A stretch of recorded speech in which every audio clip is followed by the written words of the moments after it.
Smilodon versus African lion. Who rules the ages?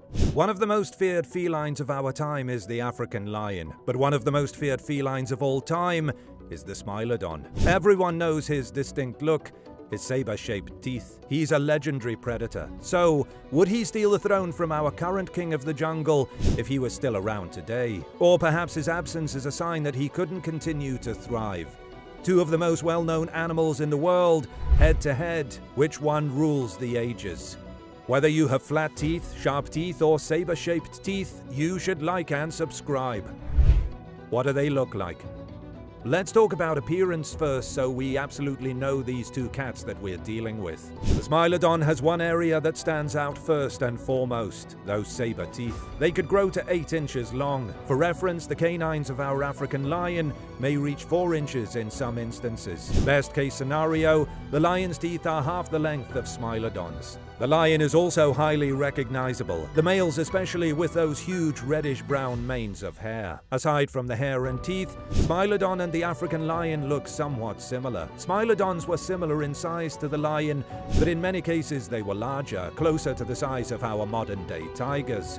Lions are generally 6 to 8 feet long, and they generally weigh 500 to 600 pounds. Many lions do exceed this, though. Lions are muscular, but compared to the Smilodon, they're much leaner. The Smilodon was built more like a tank, robust, shorter legs, much heftier. Many remains found proved that Smilodon, especially the largest of all, Smilodon populator, was well over 8 feet long, close to 10 feet long, weighing closer to 900 pounds, maybe even 1,000. Many of the big cats today are built similarly in terms of proportions. When you look at a lion versus a tiger, you see similar body shapes. The tiger is longer, but has a similar build. Imagine our Smilodon likely falling between the length of a lion and a tiger, but perhaps even outweighing the tiger. That gives you an idea of how big this big boy was. So where would you see these big cats? And when would you see them? Where do they live? You can obviously still see lions today, as they're still thriving as the second largest feline on the planet. They used to inhabit large areas of the Middle East and even parts of southern Europe some time ago, and there are even populations of lions in India, but the overwhelming population of lions always has been and still is Africa. You can find them throughout Central Africa south of the Sahara Desert, from Senegal to Nigeria to Ethiopia. And there are plenty of lions in southern Africa, Mozambique, Zimbabwe, Botswana. All in all, they're found in dozens of African countries. Lions prefer to live in savannas, grassy plains, and open woodlands. They rarely go in closed forests, but they are sometimes found high in elevation in the African mountains. Lions are one of 7 big cats living today, and fossil records indicate that lions have been around since at least 2 million years ago, as fossils have been found during that time in Tanzania. Smilodons are no longer living, and the last of them went extinct around 10,000 years ago.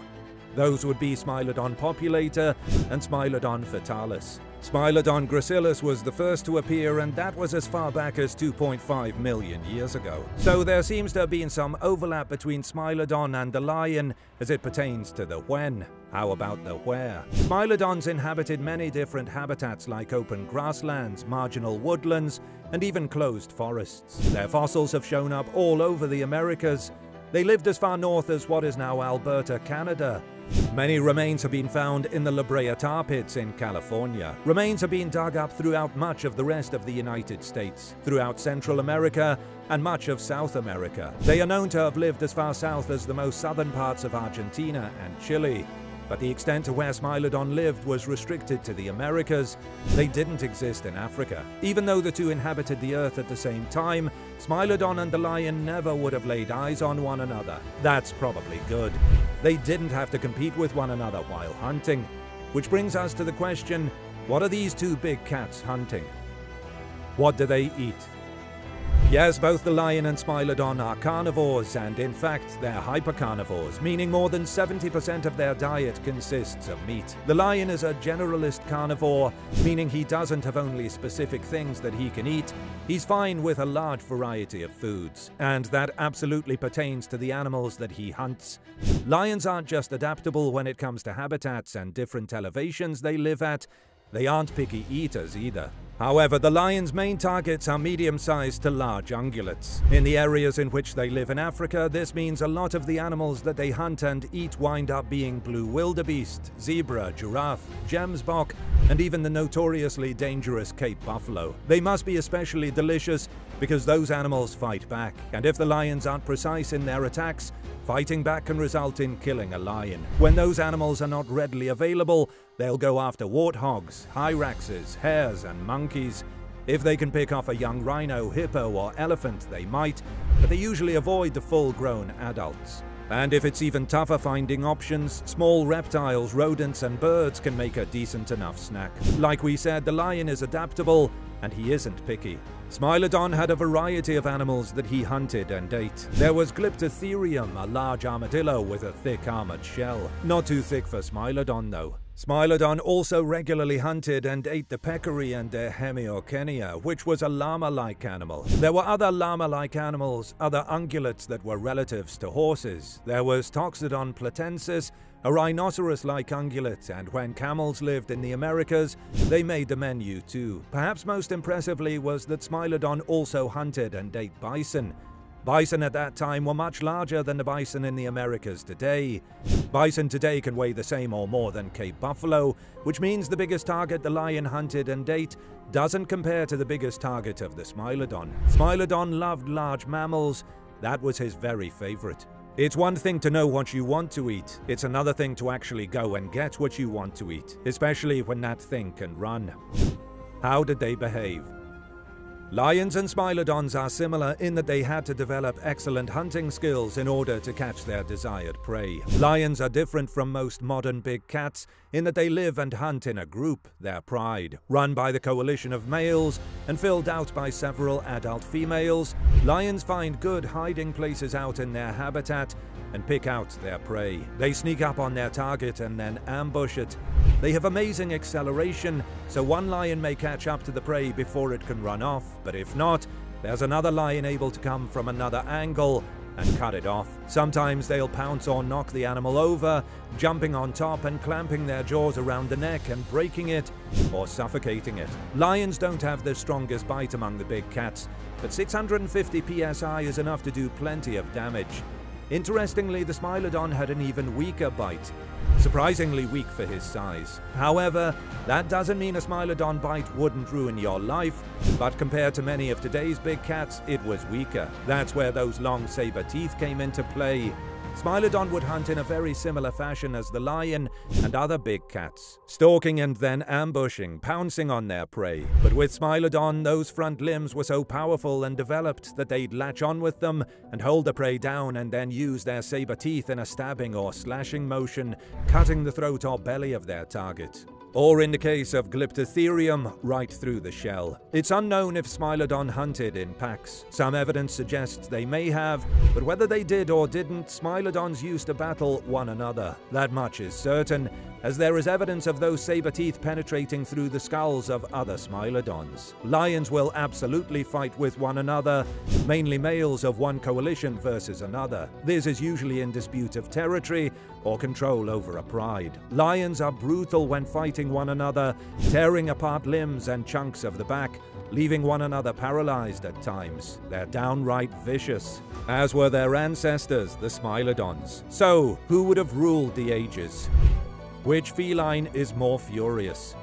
Smilodon and the African lion overlapped in time, but not in place. However, Smilodon did overlap in time and place with the American lion. Smilodon was one of the most successful predators in the Americas during his time, but he had competitors in both the American lion and the dire wolves. Smilodon held his own, and that's impressive considering the American lion was significantly bigger than today's African lion, about 25% bigger. It does lead us to believe that Smilodon would have an advantage over the smaller African lion. However, he didn't have to deal with an animal as fast as today's lion. Many animals were more robust back in Smilodon's time, so he didn't deal with that invincible blend of power and speed and agility that the modern lion possesses. Our lion today is so vicious that he's claimed himself king of an entire continent. But he's always been the biggest cat around.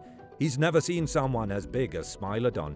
Lions tend to go after the medium-sized ungulates. They focus on wildebeest and zebras. Smilodon was larger and stronger, and often went for camels and bison that were even bigger than today's bison. At first glance, that appears like Smilodon possesses such an overwhelming power that he'd use this to an extreme advantage. But don't forget, lions take down Cape buffalo sometimes, and those are not only large animals, they're often revered as one of the top 5 most lethal animals in all of Africa.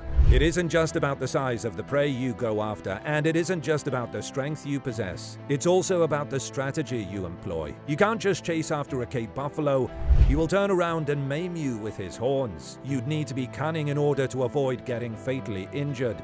It's not to say a Smilodon wasn't cunning, it's just believed the African lion may be more cunning. He's faster and more agile, and he's got a stronger bite. He is powerful too, but he's not as powerful as the Smilodon, he's not as large as him, and he doesn't have 8-inch sabers that he can use in a stabbing motion. In close quarters, a Smilodon could have his way with the African lion. Think of a power boxer against someone more agile. They want to keep the fight close. The Smilodon wants to latch on with his powerful forelimbs and go to work with his saber teeth. The lion would want to be more savvy, dipping and dodging, delivering harsh bites, and then backing away, avoiding getting hurt, and then jumping in with another attack. Lions employ this strategy when fighting one another in the wild. Here's the last part. Lions are never alone. If Smilodon was, then he's no match for an entire pride of lions. But if Smilodon stayed in a group just like lions, then it could go either way. The lions appear to have a slight advantage with their fighting style. Then again, they have never seen the likes of Smilodon. African lions see large animals, but none are predators. They are by far the largest predator in their area. The next largest would either be leopards or hyenas, and lions are more than twice their size. The Smilodon had to compete with other large predators, such as the American lion. So, if he thrived even with that lion, he might not have much problem with this one. And that's where Smilodon's experience in dealing with another large predator leads us to believe that the slight edge goes to Smilodon. Smilodon knows how to handle big lions, and he's just bigger. Typically, the biggest predator is king. That's why the African lion is just that. And he's also lucky that Smilodon died out a while ago and never made his way over to Africa. Otherwise, the lion may have to settle for a position just below king of the jungle.